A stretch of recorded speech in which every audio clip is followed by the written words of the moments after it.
Hello नमस्कार, आप सभी लोगों का स्वागत है। मैं हूं राज राणा।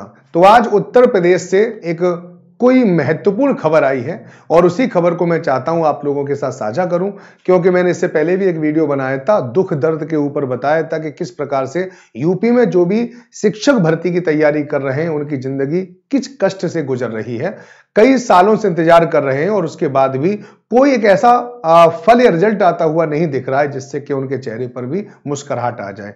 लेकिन इसी संबंध में आज एक कुछ महत्वपूर्ण खबरें आई हैं, कुछ अपडेट आया है। उस अपडेट के बारे में मैं आप लोगों को थोड़ा सा शेयर कर दूं और देखते हैं कि क्या अपडेट है। तो आइए यहां पे आज चलते हैं। कार्मिक विभाग तैयार करेगा प्रारूप, होगी 50,000 भर्तियां।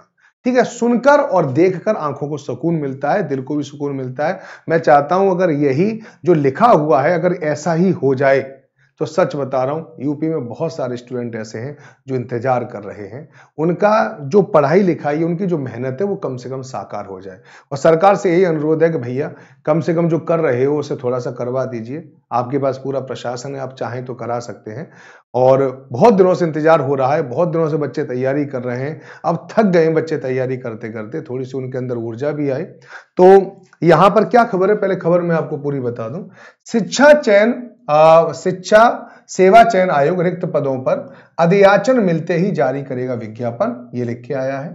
ठीक है नहीं, अधियाचन के प्रारूप को लेकर प्राथमिक, माध्यमिक और उच्च शिक्षा में 50,000 से अधिक पदों पर फंसी शिक्षक भर्ती शुरू करने का रास्ता जल्द साफ होगा। कार्मिक विभाग उत्तर प्रदेश अधियाचन का प्रारूप तैयार कर रहा है ना, अधियाचन का प्रारूप तैयार कर रहा है। प्रारूप तैयार होने के बाद संबंधित विभाग नई भर्ती के लिए उत्तर प्रदेश शिक्षा सेवा चयन आयोग को रिक्त पदों का अधियाचन भेज देंगे। ठीक है, आयोग के गठन को 2 वर्ष पूरे होने वाले हैं। आयोग को बेसिक, माध्यमिक और उच्च शिक्षा विभाग में शिक्षकों के पदों पर भर्ती करनी है, लेकिन संबंधित विभागों से रिक्त पदों का अधियाचन नहीं मिलने से नई भर्ती नहीं हो सकी है। आयोग के प्रतिनिधियों और बेसिक, माध्यमिक एवं उच्च शिक्षा विभाग के अफसरों के बीच 10 बैठक होने के बाद भी अधियाचन के प्रारूप पर विवाद बना रहा है ना। आयोग के सूत्रों के मुताबिक अगर संबंधित विभाग ने समय से अधियाचन भेज दिया होता तो अब तक परिषदीय विश्वविद्यालय में, ठीक है, सहायक अध्यापक के तकरीबन 30,000 पदों, अशासकीय माध्यमिक विद्यालयों में प्रशिक्षित स्नातक यानी टीजीटी व प्रवक्ता पीजीटी के 20,000 से अधिक और अशासकीय महाविद्यालयों में तकरीबन 1,500 पदों पर भर्ती प्रक्रिया शुरू की चुकी होती। इसका मैंने एक वीडियो और बनाया था, उसमें बताया था कि यहां पर अभी अधियाचना ही नहीं भेजी गई है, अधियाचना नहीं भेजी गई है तो वैकेंसी निकाली ही नहीं गई है। और कई साल हो गए, कई साल से परिषदीय स्कूलों में भर्ती ही नहीं हुई है, बहुत साल हो गए। ठीक, आजकल की बात नहीं है, कई 10 साल हो गए होंगे इसमें जब भर्ती ही नहीं हो रही है। ठीक है, तो ये बात ध्यान रखना। ठीक है, विवाद खत्म होने के बाद अब कार्मिक विभाग अधियाचना का प्रारूप तैयार कर रहा है। इस कार्य को पूरा करने में 1 माह लग सकता है। तैयार प्रारूप संबंधित विभाग और आयोग को भेजा जाएगा। देखो, कोई भी अधियाचना तैयार करने में 2 महीने का तो समय लगता ही लगता है, ये बात तो निश्चित रूप से है। ठीक है, और प्रारूप तैयार होने से लेकर अधियाचन मिलने तक 2 माह लगेंगे। 2 माह बाद नई शिक्षक भर्ती का जारी प्रारूप किया जाएगा। तो ऐसा अब लग रहा है कि यूपी में 2 महीने के बाद आपको वैकेंसी देखने के लिए मिल जाएगी। अधियाचना के काम तैयार हो रहा है और जैसे अधियाचना आ जाएगी उसके बाद बहुत जल्द ही वैकेंसी आने की संभावना है।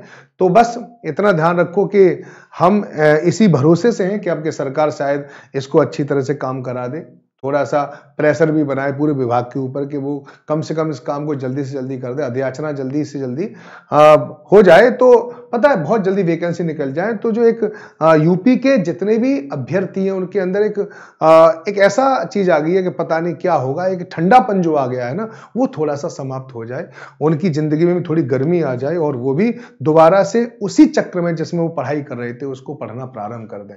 तो बस ये बात मैं आप लोगों के साथ शेयर करना चाहता था कि 50,000 भर्तियां अब आने की संभावना है 2 महीने के अंदर। तो आप दोबारा से थोड़ा सा पढ़ना प्रारंभ कर दीजिए। देखो भर्ती तो आएंगी, ये तो पक्का है ना, जितना लेट हो रहा है इतना लेट हो रहा है, लेकिन भर्तियां तो आएंगी, ये तो 100% बात सही है। और अब यूपी से, और यूपी में इसलिए भी आएंगी कि आगे इलेक्शन वगैरह भी होने हैं, बहुत कुछ ऐसा है तो सरकारें भी इन चीजों को देखती हैं। और साथ ही साथ ये भी है कि अधियाचना वाली जो बातें बहुत दिनों से चल रही है और अभी तक ये नहीं आया है, ये वाली बात भी कही है। नई शिक्षा चयन आयोग ने भी ये वाली बात कही थी कि ऐसा कोई चीज ही नहीं आई हमारे पास, तो क्या करें, किसकी भर्ती करवाएं।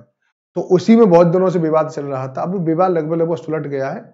1 महीने के अंदर अधियाचना जारी हो जाएगी और उसके बाद 1 महीने के अंदर जो शिक्षा विभाग जितना समय, जो शिक्षा आयोग जितना समय लेगा, उतना समय और लगेगा और जल्द ही भर्ती आ जाएंगी।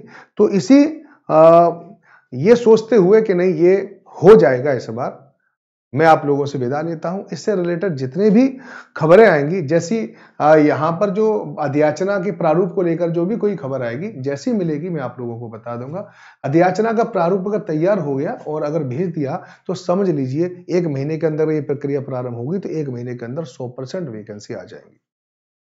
तो चलिए आज कुछ अच्छी सी खबर लेके जाते हैं यूपी की तरफ से, थोड़ा सा मन को शांत रखते हैं। वैसे तो बहुत ज्यादा गुस्सा भी आ रहा होगा आप में से बहुत सारे स्टूडेंट को, वो कारगुजारी देखते हुए उत्तर प्रदेश के जो विभाग हैं, जो सरकारें हैं, लेकिन क्या करें। ठीक है, हमारे पास एक तो आवाज उठाने का मंच है और साथ ही साथ थोड़ा सा सब्र करने का समय है। और इस समय पर जो भी अगर जैसी वैकेंसी आती है तो आप सब लोग इसके लिए तैयार रहें कि जैसी वैकेंसी आए, कम से कम वैकेंसी आने के बाद आपका सिलेक्शन नहीं रुकना चाहिए। तो थोड़ा सा पढ़ाई शुरू कर दो, जितना भी हो, 1 घंटे हो, 1.5 घंटे हो, 2 घंटे हो, जितना भी हो पढ़ाई शुरू कर दो। ये बहुत आवश्यक है। धन्यवाद।